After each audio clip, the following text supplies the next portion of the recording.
नमस्कार, PGS news में आपका स्वागत है। पीजीएस न्यूज हर रोज लाता है हरियाणा से जुड़ा पूरे दिन का पूरा अपडेट। तो बिना समय गवाए जान लेते हैं। पहले जानते हैं मौसम का हाल। हरियाणा में अब मौसम में नमी नहीं रहेगी। प्रदेश में बुधवार रात से लेकर वीरवार सुबह तक 5 जिलों में हिसार, भिवानी, चरखी, दादरी, महेंद्रगढ़ और फतेहाबाद में बरसात हुई थी, जिसमें तापमान कम हुआ और लोगों को गर्मी से कुछ राहत मिली। वहीं अब मौसम साफ रहने के चलते गर्मी भी बढ़ सकती है। मौसम विभाग के अनुसार हरियाणा में 6 जून से हवाओं में बदलाव, उत्तर पूर्वी से पश्चिमी हवाएं हो जाने की संभावना है, जिससे 6 जून से 9 जून तक मौसम आमतौर पर खुश्क रहने की संभावना है। इस दौरान उत्तर पश्चिमी और पश्चिमी हवाएं चलने की संभावना से विशेषकर दिन के तापमान में बढ़ोतरी होने की संभावना है। आगे समाचारों में हरियाणा कौशल रोजगार निगम के अनुसार लगे कच्चे कर्मचारियों की नौकरी अब रिटायरमेंट तक सुरक्षित करने के लिए SOP तैयार की जा रही है। कर्मचारी संगठनों से सुझाव मांगे जा रहे हैं। मुख्य सचिव ने बताया कि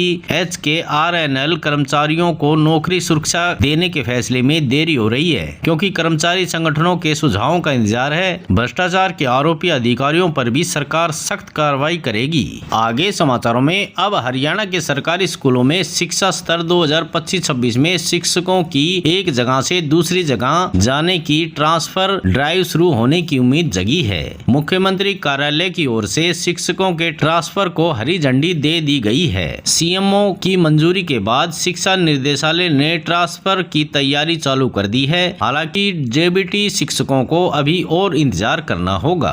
आगे समाचारों में अब हरियाणा के सरकारी अस्पतालों में विशेषज्ञ चिकित्सकों की कमी सार्वजनिक निजी भागीदारी मॉडल के जरिए पूरी की जाएगी। स्वास्थ्य विभाग ने सभी सिविल सर्जनों को निर्देश दिए हैं कि वे सिजेरियन और रेडियोलॉजी जैसे केसों के लिए प्राइवेट डॉक्टरों को अस्पताल में बुला सकते हैं। स्वास्थ्य मंत्री आरती राव से निर्देश मिलने के बाद सिविल सर्जनों ने इसकी तैयारी शुरू कर दी है। प्रदेश में स्त्री रोग विशेषज्ञ, बाल विशेषज्ञ और रेडियोग्राफर की काफी कमी है। आगे समाचारों में अब हरियाणा में 9 जुलाई को कर्मचारी और मजदूरों की हड़ताल होने वाली है। यह हड़ताल 10 केंद्रीय यूनियनों और कर्मचारी संघों के फेडरेशन ने मिलकर बुलाई है। उनकी मुख्य मांगों में श्रम कानूनों में बदलाव, वापस लेना, निजीकरण रोकना, ठेके कर्मियों को नियमित करना, पुरानी पेंशन बहाल करना और न्यूनतम वेतन 26,000 रुपए करना शामिल है। कर्मचारी नेता सुभाष लांबा ने सरकार पर अनदेखी का आरोप भी लगाया है।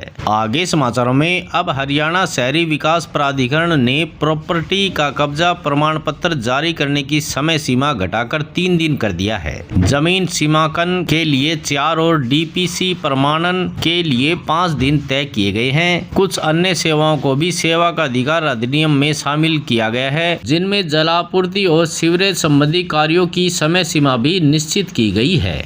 आगे समाचारों में निर्जला एकादशी को देखते हुए रेलवे ने खाटू श्याम जाने वाले भक्तों के लिए 3 दिन स्पेशल ट्रेन चलाने की योजना बनाई है। इन ट्रेनों के चलने से खाटू श्याम बाबा के दर्शन के लिए जाने वाले भक्तों को काफी लाभ होगा। ये स्पेशल ट्रेन रेवाड़ी से रिंगस तक संचालित होगी। यह ट्रेन 6 जून से 8 जून तक चलेगी। बाबा श्याम के जाने वाले रेवाड़ी व नारनौल के भक्तों के लिए 2 ट्रेनों का संचालन किया गया है।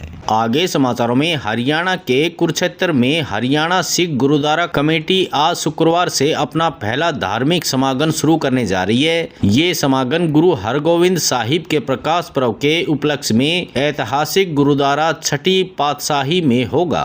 आगे समाचारों में हरियाणा सरकार ने एक राष्ट्रीय एक राशन कार्ड योजना के तहत दूसरे राज्यों के गरीब परिवारों को राशन देने में एक बहुत बड़ा योगदान दिया है। पिछले 5 वर्षों में लगभग 23 लाख लाभार्थियों को राशन उपलब्ध कराया गया है। खाद्य आपूर्ति मंत्री राजेश नागर ने बताया कि योजना के तहत राशन का लेन देन लगातार बढ़ता ही जा रहा है। आगे समाचारों में हरियाणा सोनीपत में एक और निजी बाईपास बनने की योजना है, जो गोहाना रोड बाईपास से मुरथल रोड और बहालगढ़ रोड को आपस में जोड़ेगा। इससे लोगों को NH-44 के साथ एक और सड़क से आने जाने में और आसानी होगी। पहले से ही रोहतक रोड से ककरोई रोड को जोड़ने के लिए एक और बाईपास का काम अभी फिलहाल चल रहा है। इस नए बाईपास के बनने से शहर में यातायात और आसान होगा।